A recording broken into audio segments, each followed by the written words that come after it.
5 seconds. Start.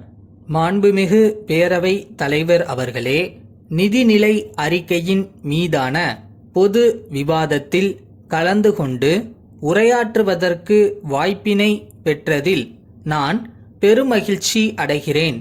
அண்மையில் மக்களவைத் தேர்தல் நாம் அனைவரும் எதிர்பார்த்த வண்ணம் சிறப்பாக நடந்து முடிந்துள்ளது.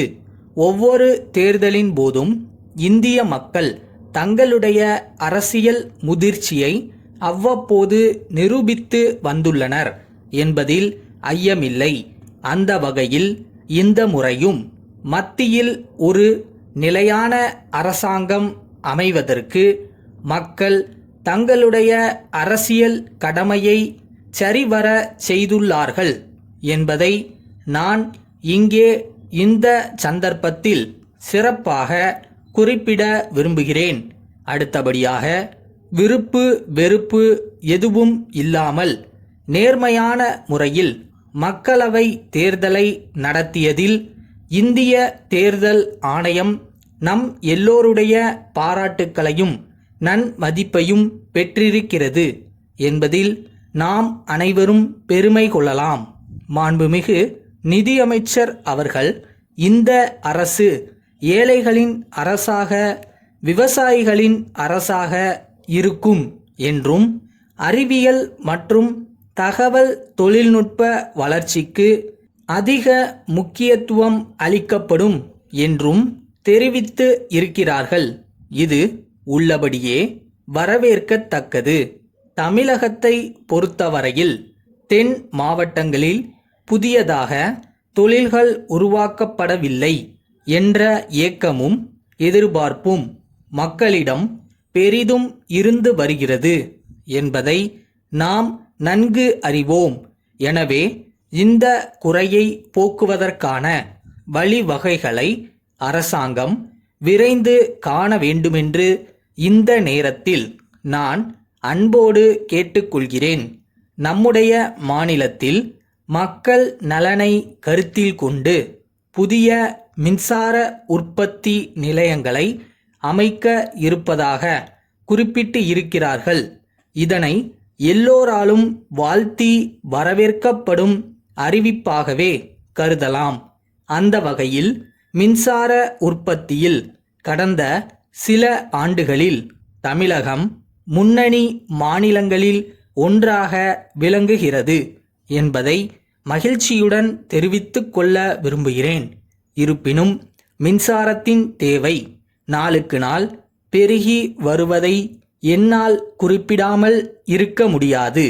இதனை கருத்தில் கொண்டு சூரிய ஒளியிலிருந்து மின்சாரம் உற்பத்தி செய்வதற்கு மேலும் பல திட்டங்களை உருவாக்க வேண்டியது அவசியம் என்பதை சுட்டிக்காட்ட விரும்புகிறேன்.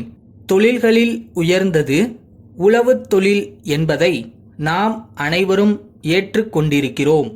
இந்த தொழில்தான் மக்களுக்கு தேவையான உணவு தானியங்களை அள்ளித் தருகிறது.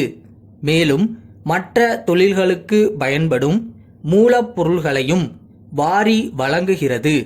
ஆயினும் தற்போது விவசாயம் லாபம் தரும் தொழிலாக இல்லாமல் இருப்பதால் தலைமுறையாய் இந்த தொழிலில் ஈடுபட்டிருந்த மக்கள் மற்ற தொழில்களை நாடி நகர்ப்புறங்களுக்கு செல்லும் செய்திகள் கவலை அளிப்பதாகவே உள்ளது.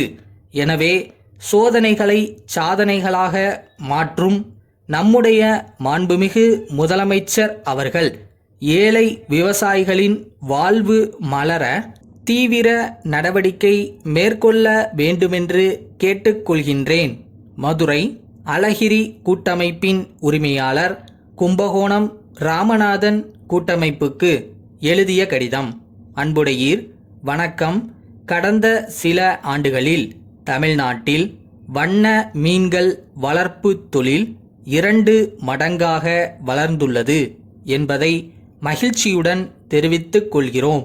எங்களுடைய நிறுவனத்தில் உற்பத்தியாகும் மீன்கள் நம்முடைய நாட்டின் அனைத்து மாநிலங்களுக்கும் அனுப்பி வைக்கப்படுகின்றன. இந்த தொழிலில் வருமானம் மிக மிக அதிகம் என்றால் அது மிகையாகாது. இருப்பினும் இந்த தொழில் நம்முடைய மாநிலத்தில் வளராமல் இருப்பதாக தங்கள் கடிதத்தில் எழுதியிருக்கிறீர்கள். இதற்கு காரணம் வண்ண மீன்கள் வளர்ப்பு தொழில் குறித்து மக்கள் மத்தியில் சரியான விழிப்புணர்வு இல்லாமல் இருப்பதுதான் என்பதை முதலில் தெளிவுபடுத்த விரும்புகிறோம். குறையாக தெரிவிக்கப்படும் விஷயங்கள் சில இருந்தாலும் வீட்டில் இருந்தபடியே தொழில் செய்ய நினைப்பவர்களுக்கு நிச்சயமாக இது வளமான வாழ்க்கையை கொடுக்கும் என்பதில் ஐயமில்லை. மிக குறைந்த முதலீட்டில் மிகச் சிறிய இடத்தில் மீன்களை வளர்க்கலாம். எங்களுடைய இந்த விளக்கம் தங்களுக்கு மன நிறைவை அளிக்கும் என்று நம்புகிறோம். தங்கள் நம்பிக்கையுள்ள